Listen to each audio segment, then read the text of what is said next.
8월 11일 월요일. 하나님이 주신 참된 능력.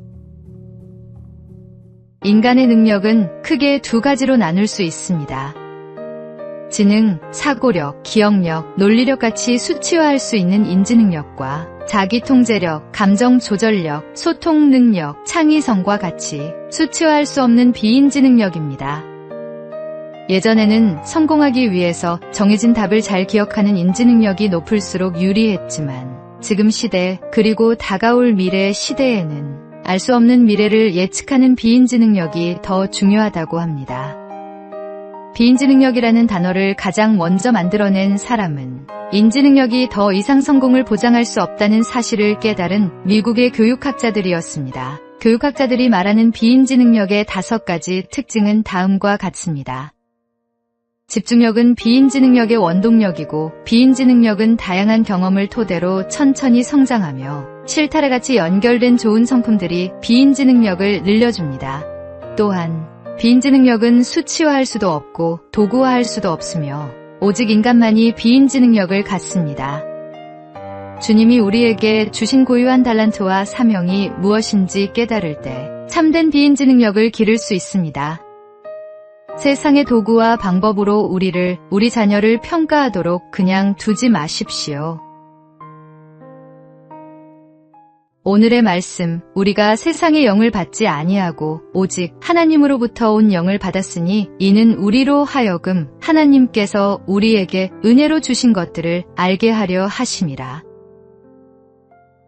오늘의 만나, 세상의 기준이 아닌 하나님의 기준으로 자신의 능력과 가치를 발견하고 그것을 하나님의 영광을 위해 사용하시기 바랍니다.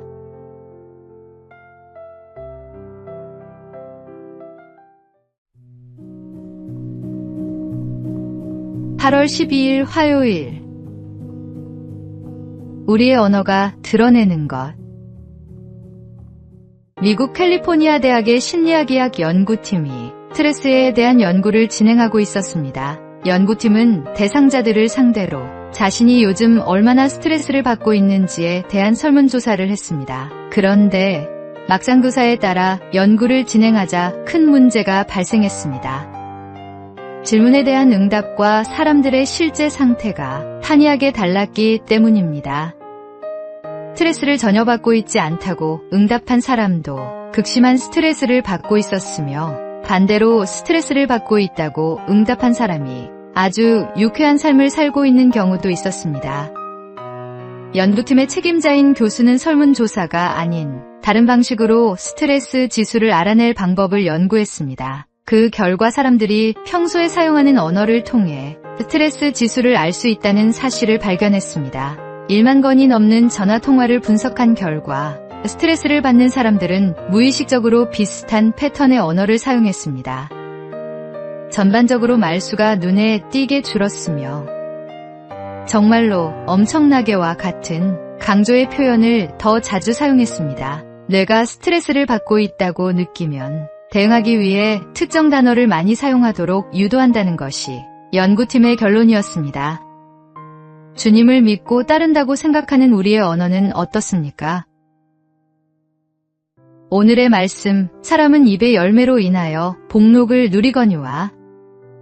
오늘의 만나, 우리의 말이 하나님의 자녀답게 은혜롭고 선한 영향력을 끼치는지 점검해보고 늘 덕을 세우는 말을 사용하시기 바랍니다.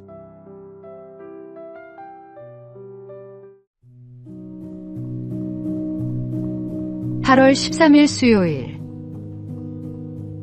하나님의 작품인 우리. 미술관에 갔습니다. 전시장을 천천히 둘러보다가 도슨트의 설명을 듣는 관람객들 사이에서 이상한 광경을 목격했습니다. 등받이가 없는 접이 의자에 앉은 사람이 있었던 것입니다. 처음에는 몸이 불편한 사람인가 싶었지만 휠체어가 아닌 접이 의자라니 의아했습니다. 전시장을 나오다가 의문이 풀렸습니다. 입구 오른편에 그 접이 의자들이 줄줄이 걸려 있었고 안내판에는 예수를 만나는 시간, 인생을 바꿀지도 모릅니다라는 문구가 적혀 있었습니다.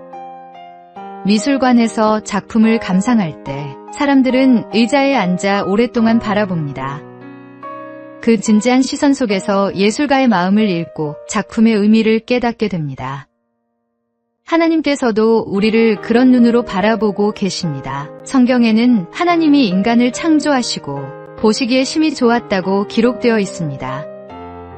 우리 한 사람 한 사람이 하나님의 소중한 작품인 것입니다. 때로 우리는 자신을 하찮게 여기거나 실패작이라고 생각할지 모릅니다.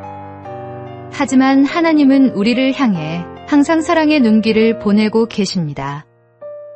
미술관의 관람객처럼 우리의 삶을 오랫동안 지켜보시며 우리 안에 숨겨진 아름다움과 가능성을 발견하시는 분입니다. 그런 하나님의 사랑 안에서 우리는 진정한 자신의 가치를 깨달을 수 있습니다. 오늘의 말씀, 우리는 그가 만드신 바라 그리스도 예수 안에서 선한 일을 위하여 지으심을 받은 자니. 오늘의 만나, 하나님의 눈에 소중한 작품인 자신의 가치를 깨닫고 그분의 사랑에 감사하며 아름다운 삶을 살아가시기 바랍니다.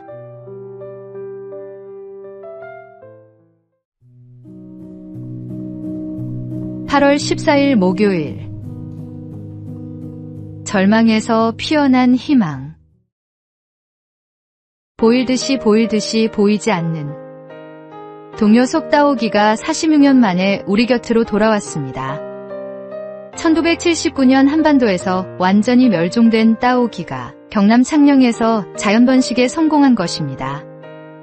절망적이었던 상황에서도 포기하지 않고 17년간 꾸준히 노력한 결과였습니다. 때로 우리 인생에도 모든 것이 끝난 것 같은 순간들이 있습니다. 꿈이 사라지고 희망이 보이지 않을 때가 있습니다. 하지만 하나님께서는 절망의 땅에서도 새로운 역사를 만들어 가십니다. 따오기의 귀환은 단순한 생태복원이 아니라 포기하지 않는 믿음과 인내가 얼마나 귀한 열매를 맺는지 보여주는 산교훈입니다. 성경은 어두움 후에 빛이 온다고 말씀합니다. 길고 어두운 터널 같은 시간이 지나도 하나님의 때가 되면 반드시 새로운 아침이 밝아옵니다. 따오기가 다시 하늘을 날고 새끼를 기르듯 우리의 잃어버린 꿈도 죽은 것 같던 소망도 하나님의 손길 아래 다시 생명을 얻게 됩니다. 지금 당신이 어떤 절망 속에 있든지 하나님은 이미 회복의 역사를 준비하고 계십니다. 오늘의 말씀, 보라, 내가 새 일을 행하리니 이제 나타낼 것이라. 오늘의 만나, 포기하고 싶은 상황에서도 하나님의 때를 기다리며 새로운 희망을 품고 인내하는 믿음을 가지시기 바랍니다.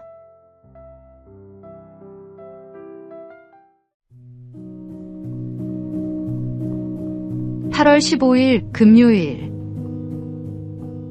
복음으로 세운 나라.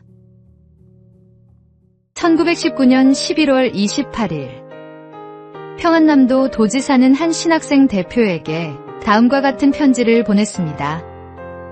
월요일에는 우리나라의 교회를 위해 기도해 주십시오. 화요일에는 대한민국 임시정부를 위해 기도해 주십시오. 수요일에는 한국의 부흥이 임하기를 기도해 주십시오. 목요일에는 독립운동으로 고통받는 사람들, 그들의 가족을 위해 기도해 주십시오. 금요일에는 우리의 독립이 조속히 이루어지기를 기도해 주십시오. 토요일에는 국제연맹이 하나님의 뜻을 따라 움직이고 하나님의 영광을 드러내는 기관이 되도록 기도해 주십시오. 안타깝게도 이 편지는 비밀경찰에게 발각되어 전해지지 않았습니다. 그러나 당시 교회가 나라와 민족을 위해 얼마나 애쓰고 있었는지를 엿볼 수 있는 편지였습니다. 당시 기독교 인구는 5%도 되지 않았지만 백범 김구 선생이 경찰서 10개보다 교회 1개가 낫다라고 말할 정도로 정말로 말씀을 따라 세상의 빛과 소금으로 살아가는 성도들이었습니다. 진리의 복음이 전파되는 곳은 어디서나 해방의 역사가 일어납니다.